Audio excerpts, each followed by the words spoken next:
Well, everybody, today is the day after Live 12 Day. So we are going to kick off the next round of our introduction series that's growing into a commercial product called OktoPush. And we're going to begin in Max this time around. So we'll come back to what we've done. Just wanted to show you a couple of things that have become live with this latest version of MaxforLive within Ableton Live 12. The first one is pretty damn good.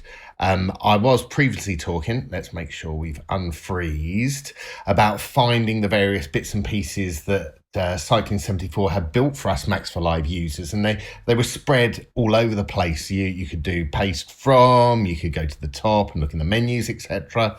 But now everything, and I mean everything, is contained within this MaxforLive icon on the left. So you can basically look at all of the browsers, which gives you the selections of various different elements through the live object model. You've got all the API objects for building your device with a new live map.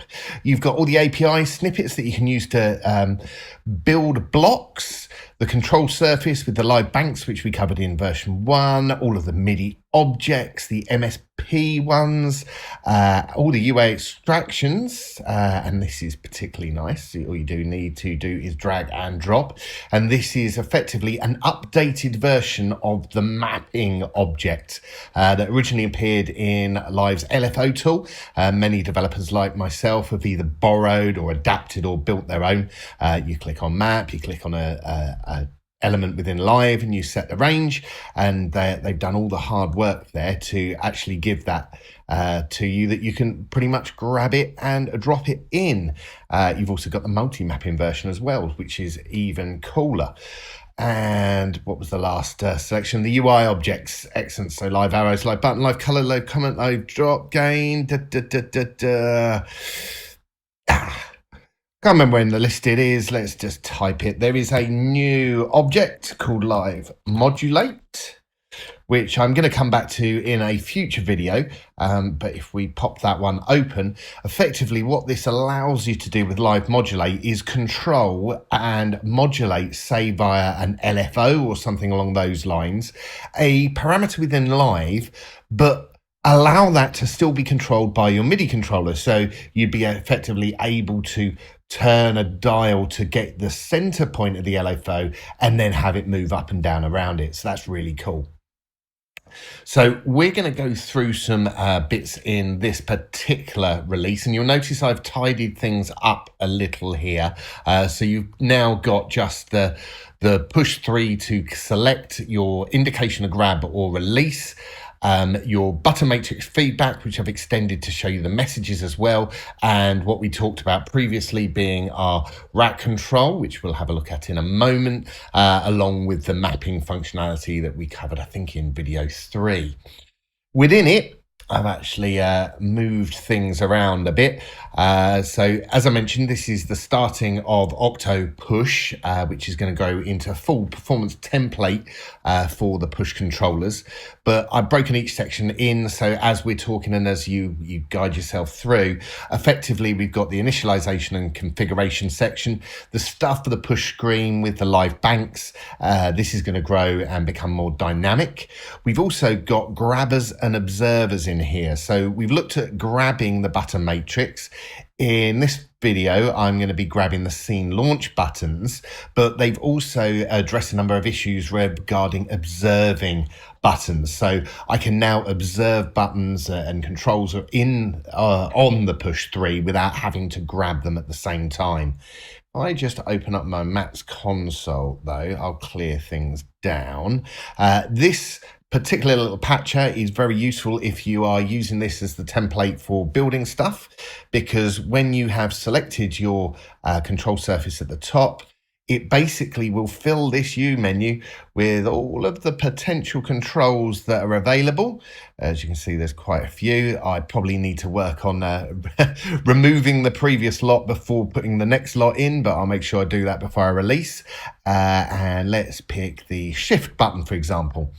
And by picking the button, the control from the control surface, what it's going to do, it's going to put out in a print object prepended with control observer, so you can tell it's different from any other prints, is what it is, what the functions of it are, and remembering if it's a property, then generally speaking it can be observed.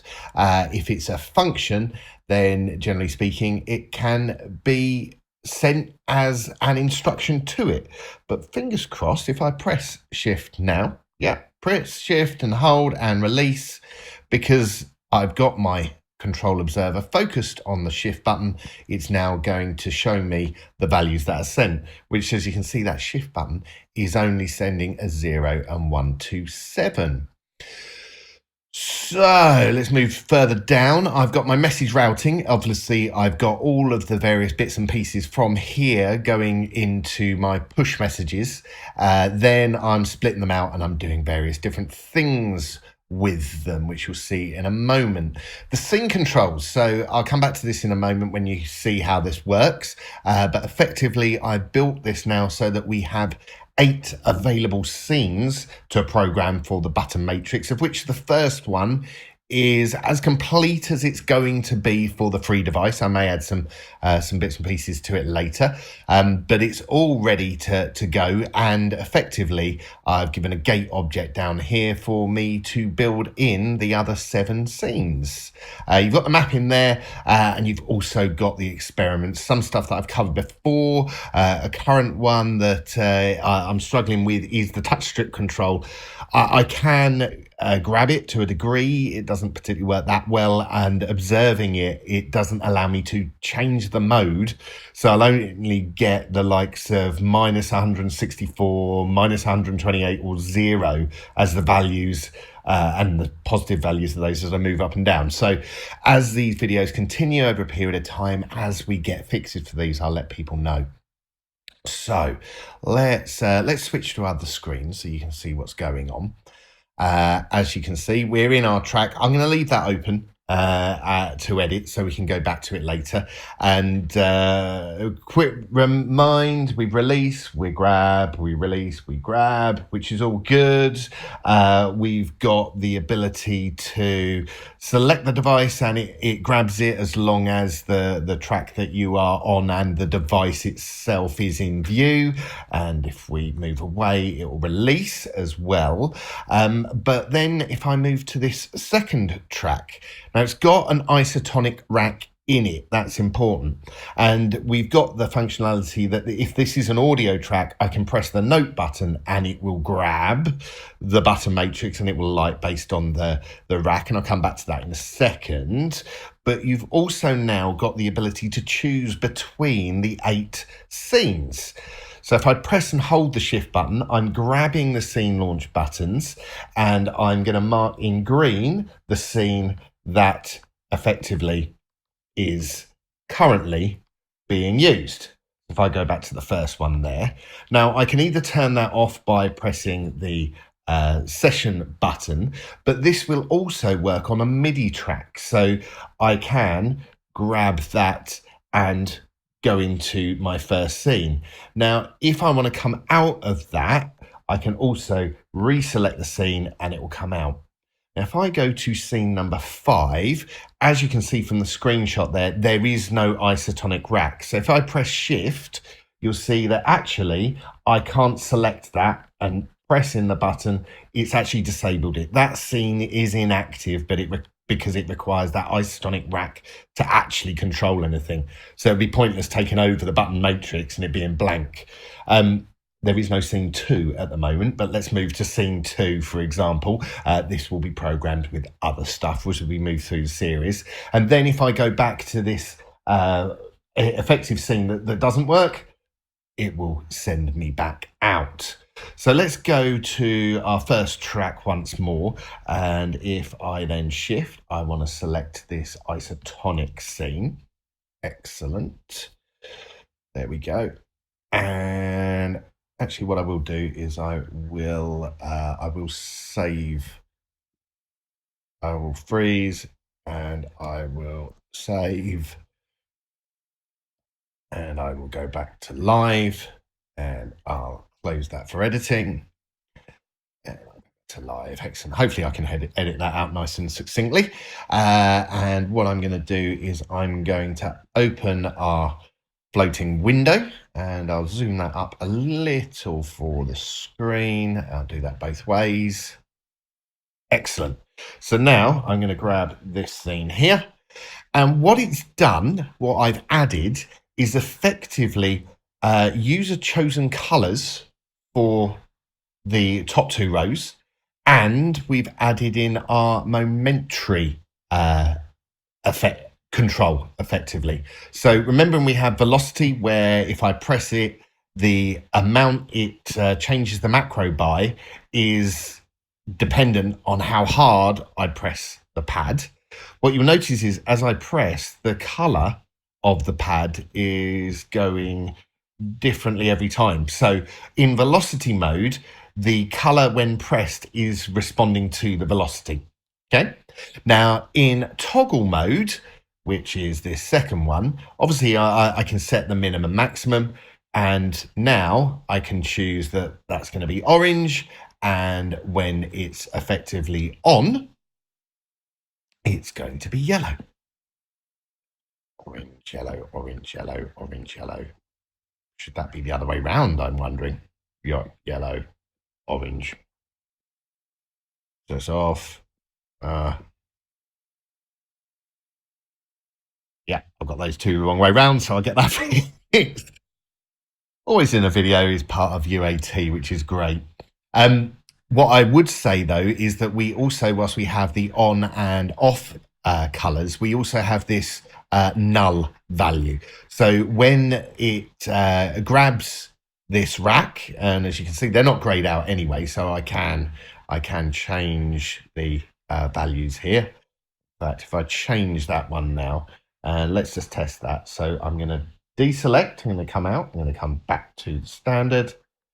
And then if I go back in, you should see that that had turned slightly grey or yellow or orange or yellow. Right, more testing required, but hey, you get the idea. So we've got effectively three colours, either at minimum, maximum, or somewhere in between, not either of those values. What I did with the rest, at first I was thinking, yeah, 48 chains, that's amazing. Is it? Are you really going to run a set with 48 chains of racks? So in this particular one, I've got 1, 2, 3, 4, 5, 6. And so it now will automatically create 6 chain buttons effectively and allow me to move between them. And effectively all that's doing is moving the chain selector by 1 to the corresponding index. So when you have your chains created here, you set them so that they're at 1 space on the chain selector. And I'm really pleased to say that I've hooked up with Perform module, and Animus, who does all of our QA and builds all the packs for our website. He's an absolute wizard on racks and effects and stuff, and he's going to be building the effects and racks for the full OktoPush template. The second element, rather than have sort of, 3 lines of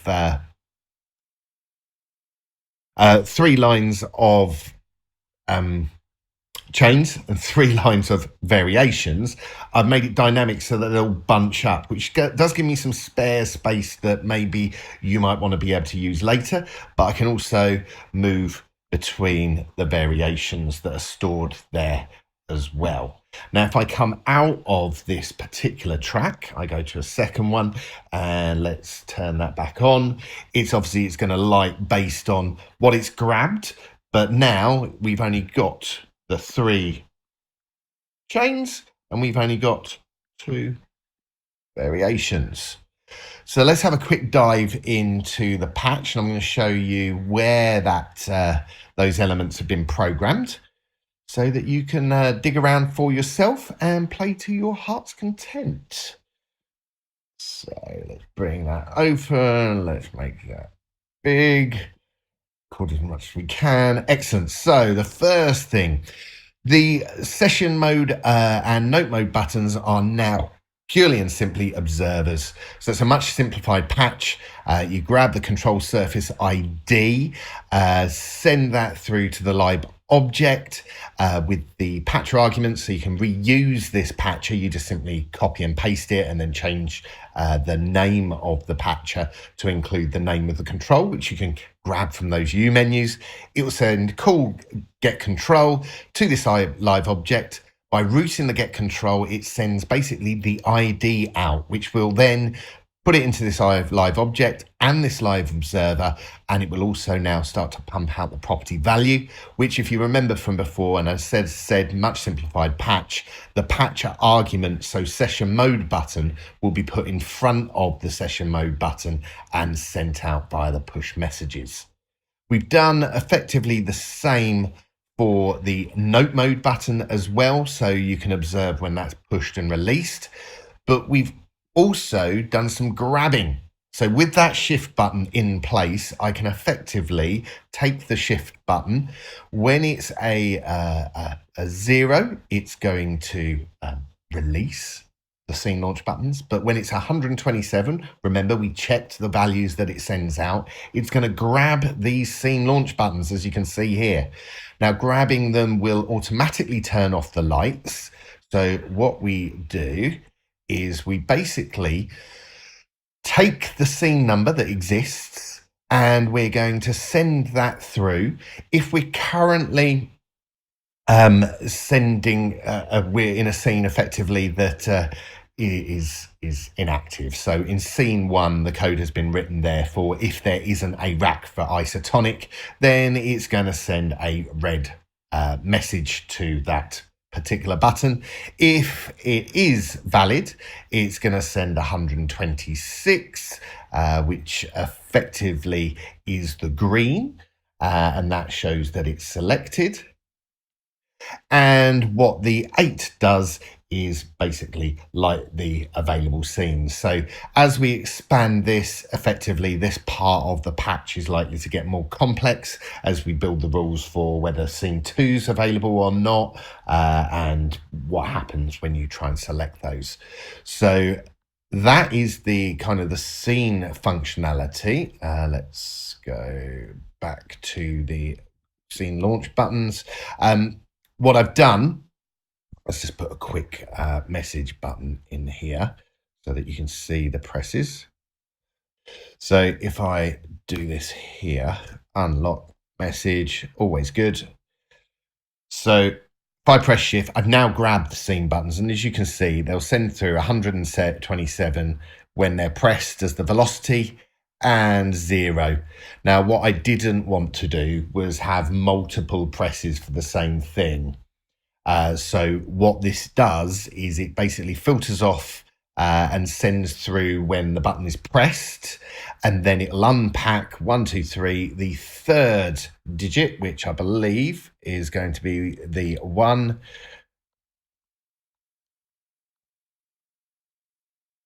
There we go. And that's basically turning that into the scene number, which is then going to be used within the rest of the patch.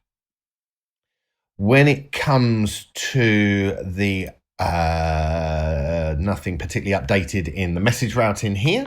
When it comes to the grabbing logic, I've encapsulated that considerably. So version 1, and of course you can disconnect any and all of these or adapt them to your own basic use. We have the auto grab version 3, which was the audio track when we press a note button, and then when we have grab release to get out of that by pressing the session mode button again. We've got the is the device selected, and are we on the track that the device is on as well. That will also grab. But what we've done is we've also taken the shift button. So when that is selected and the gate is open, we're going to send the scene number in. If that changes, we're going to grab. If it is the same button, same number, it's going to release effectively. But there's quite a bit of logic in there. So if you grab it here, again, we've done this primarily for the first scene at the moment, because if it's missing a device, what I don't want to do is actually grab anything, so it's going to block that. And if I press an inactive scene, it will release the button matrix. We'll have to replicate that across the 8 scenes, but selecting a new scene will change the scene, but leaving it grabbed, and selecting the same scene when grabbed, the button matrix will release it. So that's it for this version. Let's do our freeze and save, and we'll go back to live, bring it back. Lovely. I should have mentioned you can also choose the chain colors, what they're lit at to show that they exist, and what the selected chain is lit as, and the same for the variation colors. So as it stands, this is going to be the last update for this particular scene. I'll be updating the push control master device that's available for download for free, but I'll also be making this device as part of the OktoPush product that we'll be launching on the website. It will start a very, very keen introductory price and then grow in cost in the same way that it will grow in value as we add each new scene. So thanks for watching, and I hope you're enjoying these updates as we get further and deeper into Live 12.